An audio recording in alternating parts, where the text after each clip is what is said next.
Go ahead, get a picture of the whole family.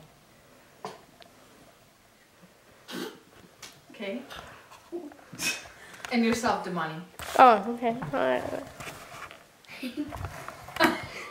Okay. All right. My name is Montana Wright, and this is my persuasive speech. Imagine being 18 years old, and you're headed to your best friend's baseball game. The only care in the world is choosing the right college. 5 minutes into your drive, you look down and you see you have a text. Where are you? Reads the text. As you look up, you realize that you're headed into the medium, and your car is completely out of control. Well, in March of 2010, AT&T launched a campaign on texting and driving. They wanted to bring attention to the cause. While watching the video and hearing the story of Mariah Young, an 18-year-old who was about to graduate, it brought tears to my eyes. Although Mariah was not texting while she was driving, she was receiving a text and was able to keep her eyes off of the road long enough to not realize that her car was going into the medium and that she was out of control. The last text that she received was, "Where are you?" And that was the last 5 seconds of Mariah's life. This is just one of many videos that I've watched on texting and driving. Others have killed people and are spending time in jail. And these were good people that made bad decisions, but because they picked up their phone and were not paying attention, they are now going to spend the rest of their life in jail. Is this something that you would want to live with for the rest of your life? In this persuasive speech, I will give you information on the dangers of texting and driving and why you should not only do it for yourself, but for the others driving next to you.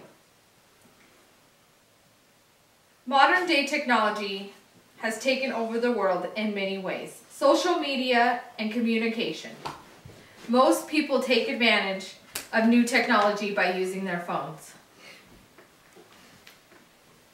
Maybe it's letting someone know you're going to be late, or maybe it's checking your Facebook page.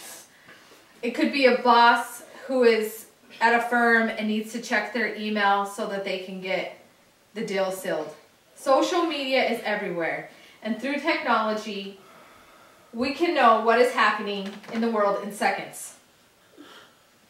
According to the National Safety Council, 1 out of every 5 drivers surf the web while driving.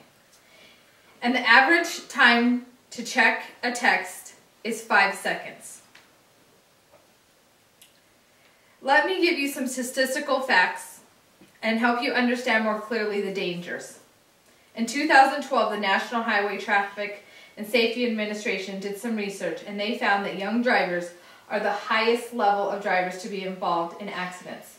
Here is just a few statistics.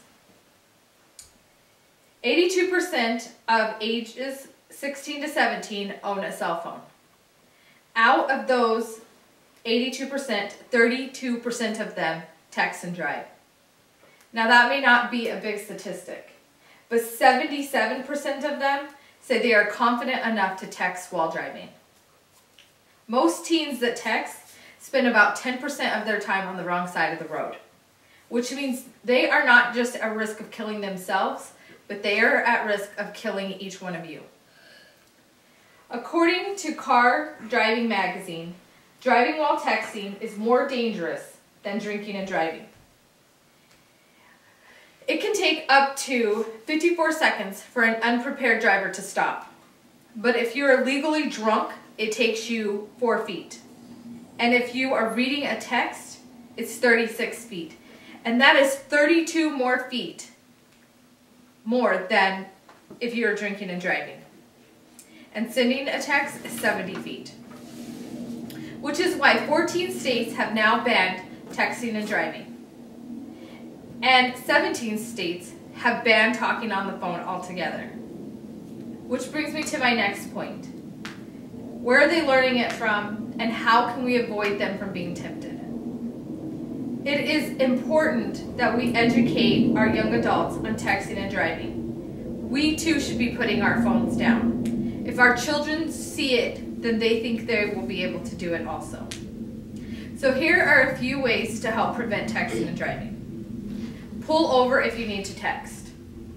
Plan ahead so that you send messages prior to your travels.